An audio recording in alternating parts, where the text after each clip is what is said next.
So మొత్తానికి మంత్రి పదవులు, పవర్ షేరింగ్, నామినేటెడ్ పోస్టులు, సో ఇవన్నీ ప్రస్తావించినప్పుడు జనసేన నేతలు మాత్రం సో మాకు పదవులు అవసరం లేదు, పదవులతో పని లేకుండా మేమైతే పని చేస్తా ఉన్నారు.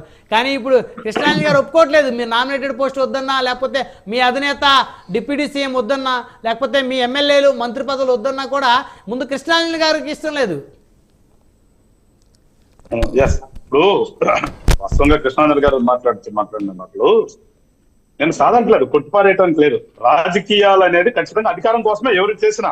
అవును, రాజకీయాల్లోకి వచ్చేది కూడా ఎమ్మెల్యే అవ్వాలని, మంత్రి అవ్వాలని, లేదంటే వివిధ నామినేటెడ్ పోస్టులు రావాలనే రాజకీయ పార్టీ లక్షణం అదే కదా. రాజకీయ పార్టీ పెట్టుకునే దానికి అధికారం కోసమే. కానీ ఇక్కడ ఇవాళ ఉన్నటువంటి పరిస్థితిని బట్టి మేము మాట్లాడుతున్నాం.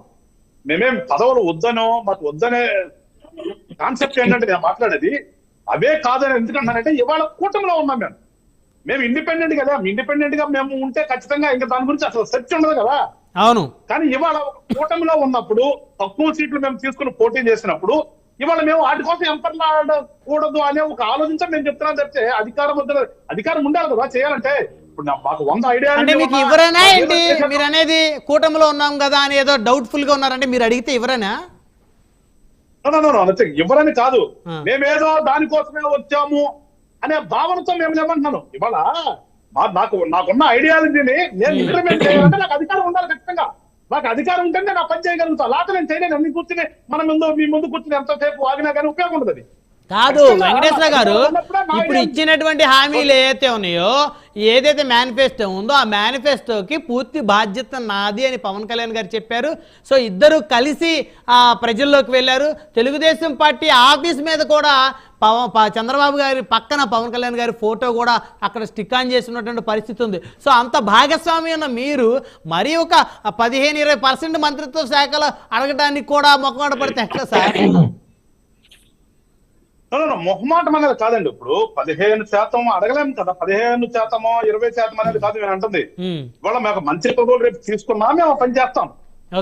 ఒకవేళ మేము అనే కాన్సెప్ట్ ఏంటంటే దానికోసమే మేము కూర్చుంటాము అని అనట్లేదు. ఇవాళ ఇందాక చర్చలో ఇప్పుడు కృష్ణాంజలి గారు ఏమన్నారు, తీసుకుని చెయ్యాలి అనేది ఒక concept. At the same time మళ్ళా లాస్ట్ టైం 5 ఇచ్చారు కాబట్టి ఈసారి కూడా 5 ఉంటారు. ఒకళ్ళు ఇచ్చే క్వశ్చనే లేదో నాకున్నంత వరకు, నా నాలుగున్నంత వరకు ఆయన చెప్తున్నారు. సో ఇలాంటివి కొన్ని ఉంటాయి కదా. మేము ఇప్పుడు పవన్ కళ్యాణ్ గారి స్ట్రేచర్ ఒకటి, నా స్ట్రేచర్ ఒకటి. నేనంటే పవన్ కళ్యాణ్ గారి పక్కన కూర్చోవాలనే ఆలోచన ఉండకూడదు నాకు. ఉంటే ఆయనకి నాకు తేడా ఉండదు కదా.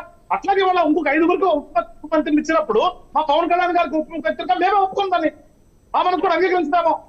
For the sake of argument చెప్తాను. మీకు మాకు కూడా ఒక్కోసారి మాకు మనస్కరించుదాము. అది రేపు అలాంటి పరిణామం వస్తే మనస్కరించుదామో అది ఇంకో రకంగా పొద్దుగా దారి తీస్తాం కదా. ఇలాంటి పరిణామాలన్నీ నేనేమంటానంటే నేను అన్నది ఇవాళ మేము ఒక బాధ్యతగా రాష్ట్రంలో ప్రభుత్వాన్ని జగన్మోహన్ రెడ్డి అనే వ్యక్తిని పంపించాలి. ఎందుకంటే అది కూడా చెప్తున్నాం, అదేదో మాకు శత్రువు కాదు. ఆయనకి పరిపాలన చేయడం అనేది పూర్తిగా చేత కాదు. ఇందాక ఒకటి చెప్పారు రామాంజలి గారు, ఏమన్నారంటే ఆయన ఎంచుకున్నదే కదా వీళ్ళు కూడా చేస్తానని అంటుంది. ఆయన ఎంచుకున్న అంతకు ముందు ఎంచుకున్నదానండి. ఈ సంక్షేమ పథకాల్లో కొత్తగా పెట్టింది ఏదీ లేదు. అన్నీ కూడా గతంగా కొన్ని దశాబ్దాల నుంచి వస్తున్నవే, క్యారీ ఫార్వర్డ్ అవుతున్నవే. వాటిని కొంచెం మాడిఫికేషన్ చేసుకుంటూ వస్తున్నవే. కానీ ఇలా కొత్తగా ఆయన ఏదో కనిపెట్టినవి కాదు, ఆయన కనిపెట్టినట్టు మేమేదో అప్పు తీసుకోలేదు. ఇవన్నీ కూడా క్యారీ ఫార్వర్డ్ అవుతున్నవే. ఈ క్యారీ ఫార్వర్డ్ అవుతున్నప్పుడు అదే కాదు కదా. ఎంతసేపు నేనేదో మీకు నెలకు సంవత్సరం ఒకసారి 10,000 ఇచ్చారంటే ఆ 10,000తో బతుకుతారా? ఇలా రాష్ట్రంలో ఎట్లా ఉంది పరిస్థితి కృష్ణాంజలి గారికి తెలుసు. ఎంతసేపు ఉన్న ఆయన కాన్సెప్ట్ ఏంటి, నేనేదో పంచుతున్నాను, డబ్బులు నొక్కుతున్నాను, డబ్బులు వెళ్తున్నాయి వాళ్ళకి. సరే అట్లా ఎన్ని అటు వెళ్తున్నాయో ఎన్ని ఈయన ఖాతాకు వస్తున్నాయో తెలీదు. ఇకపోతే రిమైనింగ్ చూస్తే ఏంటి వాళ్ళ ఊరు నిండా. నేను ఇంకా చెప్తున్నానండి, కృష్ణాంజలి గారు రేపు చెప్తాను. సాగు నీరు పారవలసినటువంటి కాలువల్లో మళ్ళా ఒకసారి చెప్తాను మీకు బ్రహ్మాండంగా రండి. సాగు నీరు పారవలసినటువంటి కాలువల్లో సారా సీసాలు ఉన్నాయి. ప్రతి కాలం అది ఉండి మీరు ఎక్కడ ఏ కెనాల్ చూసినా కానీ ఆ కెనాల్ నిండా సప్తా ఉంటా, సప్తా దగ్గర కొన్ని వేల కోళ్ళది సీసాలు. ఇప్పుడు ఉండవా వెంకటేశ్వర గారు? అదే చెప్తుంది. అవన్నీ పోవటం కోసం కదా మా కాన్సెప్ట్. అదే నేను చెప్తుంది. పరిపాలన అంటే అది కాదు, దాన్ని మార్చాలి. వాళ్ళ దాన్ని మార్చే పద్ధతిలో మేము ఖచ్చితంగా మాట్లాడతాం మా పవన్ కళ్యాణ్ గారితో. ఇది ప్రతి ఊర్లో, ప్రతి పల్లెటూరులోనే ఒక షాప్ ఉందండి. నాకు తెలిసి ఒక 2-3 గవర్నమెంట్లు బ్యాక్ పోతే ఎక్కడో కూడా ఈ పల్లెటూరులో షాపులు లేవు, పంచాయతీ పరిధిలో ఎక్కడో కూడా ప్రభుత్వ వైన్స్ లేవు.